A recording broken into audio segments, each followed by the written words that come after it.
بسم اللہ الرحمن الرحیم۔ السلام علیکم ورحمۃ اللہ وبرکاتہ۔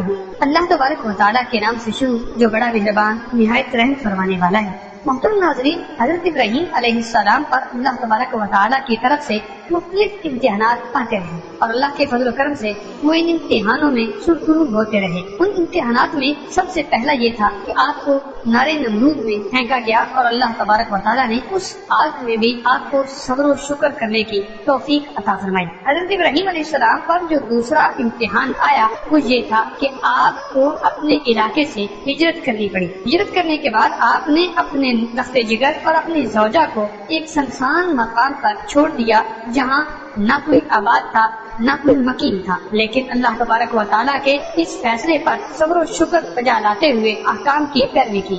گزشتہ ویڈیو میں ہم نے آپ کو بتایا تھا کہ جب حضرت اسماعیل علیہ السلام 13 برس کے ہوئے تھے تو آپ کو ذبح کرنے کا جو خواب حضرت ابراہیم علیہ السلام نے دیکھا تھا اس کی تکمیل کے لیے حضرت ابراہیم علیہ السلام نے کیسے اسماعیل علیہ السلام کو بتایا اور پھر ابراہیم علیہ السلام اور اسماعیل علیہ السلام کیسے اس امتحان میں سرخرو ہوئے۔ آج کی ویڈیو میں ہم آپ کو بتائیں گے کہ حضرت ابراہیم علیہ السلام اور حضرت اسماعیل علیہ السلام نے کیسے بیت اللہ کی تعمیر کی اور تعمیر کے اندر دونوں شخصیات نے کیا کیا کردار ادا کیا، اور حضرت اسماعیل علیہ السلام کی وفات کیسے ہوئی، اور یہ بھی بتائیں گے کہ حضرت اسماعیل علیہ السلام نے سب سے پہلے کس سواری کا انتخاب کیا اور آپ نے کس جانور کو بطور سواری استعمال کیا تھا۔ محترم ناظرین، حضرت ابراہیم علیہ السلام اگرچہ فلسطین میں مقیم تھے مگر برابر مکہ میں جناب ہاجرہ اور حضرت اسماعیل کو دیکھنے آتے رہتے تھے۔ اسی اثناء میں ابراہیم علیہ السلام کو اللہ تعالیٰ کا حکم ہوا کہ کعبۃ اللہ کی تعمیر کریں۔ حضرت ابراہیم علیہ السلام نے حضرت اسماعیل سے اس بات کا تذکرہ کیا تو دونوں باپ بیٹوں نے بیت اللہ کی تعمیر شروع کر دی۔ حافظ ابن حجر اسقلانی رحمۃ اللہ تعالی علیہ نے ایک روایت نقل کی ہے کہ بیت اللہ کی سب سے پہلے اساس یعنی بنیاد حضرت آدم علیہ السلام کے ہاتھوں رکھی گئی تھی اور ملائکۃ اللہ نے ان کو وہ مقام بتا دیا تھا جہاں کعبہ کی تعمیر ہونی تھی، مگر ہزاروں سال کے حوادثات زمانہ نے اس کو بے نشان کر دیا تھا۔ البتہ اب بھی وہ ایک ٹیلا یا عمری ہوئی زمین کی شکل میں موجود تھا۔ یہی وہ مقام تھا جس کو وحی الہی نے ابراہیم علیہ السلام کو بتایا اور انہوں نے اسماعیل علیہ السلام کی مدد سے اس کو کھودنا شروع کر دیا۔ جیسے ہی کھودنا شروع کیا تو سابقہ تعمیر کی بنیادیں نظر آنے لگی، انہی بنیادوں پر بیت اللہ کی تعمیر کی گئی تھی، مگر قرآن مقدس نے بیت اللہ کی تعمیر کا معاملہ حضرت ابراہیم علیہ السلام ہی سے شروع کیا۔ اس سے پہلے کس نے بیت اللہ کی تعمیر کی اس کا کوئی تذکرہ نہیں ملتا۔ حاصل یہ ہے کہ اس واقعے سے قبل تمام کائنات اور دنیا کے گوشہ گوشہ میں بتوں اور ستاروں کی پرستش کے لیے ہیکل اور مندر موجود تھے اور انہی کے ناموں پر بڑی بڑی تعمیرات کی جاتی تھی۔ یونانیوں نے مشہور قلعہ بالغت میں اسی بال کا مشہور ہیکل بنایا تھا جو آج تک یادگار چلا آ رہا ہے۔ فضا کے باشندے تاجون مچھلی دیوی کے مندر پر چڑھاوے چڑھاتے تھے جس کی شکل انسان جیسی اور جسم مچھلی کا بنایا گیا تھا۔ اہل فارس نے آگ کی تقدیس کا اعلان کرتے ہوئے آتش کدے تیار کیے اور آگ کو پوجنے لگے۔ رومیوں نے جناب مسیح اور کماری مریم کے بت بنا کر کنیساؤں کو زینت دی، مگر ان سب کے برعکس صرف خدائے واحد کی پرستش اور اس کی یکتائی کے اقرار میں سر نیاز جھکانے کے لیے اور توحید الہی کی سربلندی کے اظہار کے لیے دنیا کے بت کدوں میں پہلا گھر جو خدا کا گھر کہلایا وہ یہی بیت اللہ ہے، جس کا ذکر اللہ سبحانہ و تعالی نے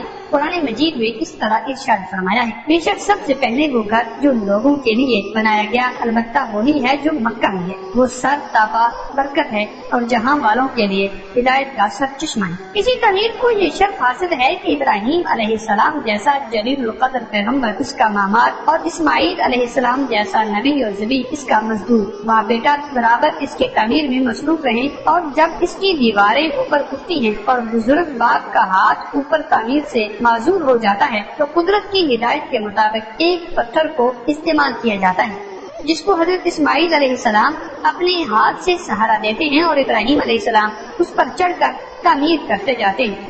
جیسے جیسے اوپر ہونے کی ضرورت محسوس ہوتی وہ پتھر اوپر ہو جاتا اور جب نیچے اترنا ہوتا اللہ کے حکم سے وہ پتھر چھوٹا اور نیچے ہو جاتا تھا۔ اسی پتھر پر جناب ابراہیم خلیل اللہ علیہ السلام کے قدموں کے نشانات بھی محفوظ ہو گئے تھے۔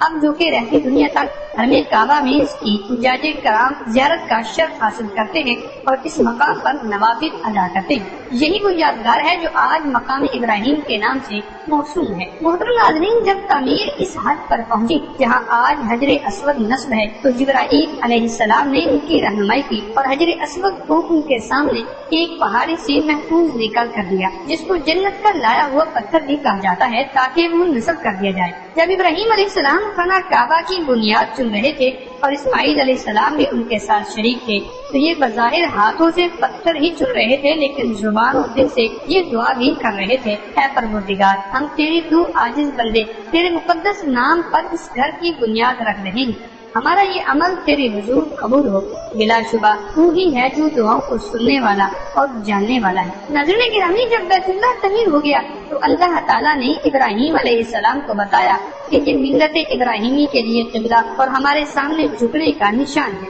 اس لیے یہ توحید کا مرکز قرار دیا جاتا ہے۔ تب ابراہیم و اسماعیل علیہ السلام نے دعا مانگی کہ اے اللہ، ان کو اور ان کی ذریت کو اقامت صلاۃ و زکات کی ہدایت دے اور استقامت بخش، اور ان کے لیے پھلوں، میووں اور رزق میں برکت عطا فرما، اور تمام دنیا کے حصوں کے بسنے والوں میں سے ہدایت یافتہ گروہ کو اس طرف متوجہ کر کہ وہ دور دور سے آئیں اور مناسک حج ادا کریں اور ہدایت و رشد کے اس مرکز میں جمع ہو کر اپنی زندگی کی سعادتوں سے تامن لیں۔ محترم دوستوں، اسی طرح بیت اللہ شریف کی تعمیر جناب ابراہیم و اسماعیل علیہ السلام نے اللہ کے فضل و کرم سے مکمل کی۔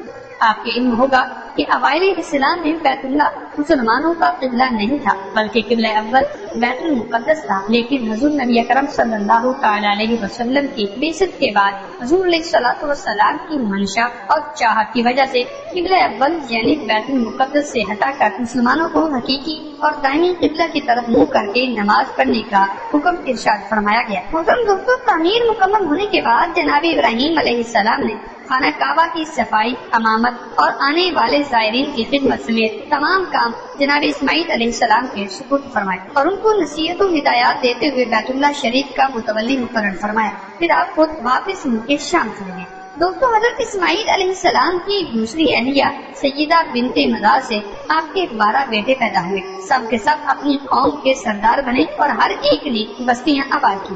ان کی اولاد اتنی کثیر تعداد میں بڑی کہ حجاز سے نکل کر شام، عراق اور یمن تک پھیل گئے۔ حجاز مقدس کے تمام عرب حضرت اسماعیل علیہ السلام کے 2 صاحبزادوں یعنی قیداد اور نابد کی اولاد میں سے ہیں۔ اللہ تعالیٰ نے حضرت اسماعیل علیہ السلام کو حجاز مقدس اور اس کے آس پاس کی تمام آبادی میں نیز قوم جرہم، قوم عمالی اور اہل یمن کی طرف نبی بنا کر بھیجا۔ آپ علیہ السلام ہمارے پیارے نبی حضرت محمد مصطفیٰ صلی اللہ علیہ وآلہ وسلم کے جد اعلیٰ ہیں۔ قرآن مجید میں حضرت اسماعیل علیہ السلام کے 3 اوصاف نہایت صراحت کے ساتھ بیان کیے گئے ہیں۔ نمبر 1، تعمیر کعبہ کے دوران اپنے والد حضرت ابراہیم علیہ السلام کے شانہ بشانہ شریک تھے۔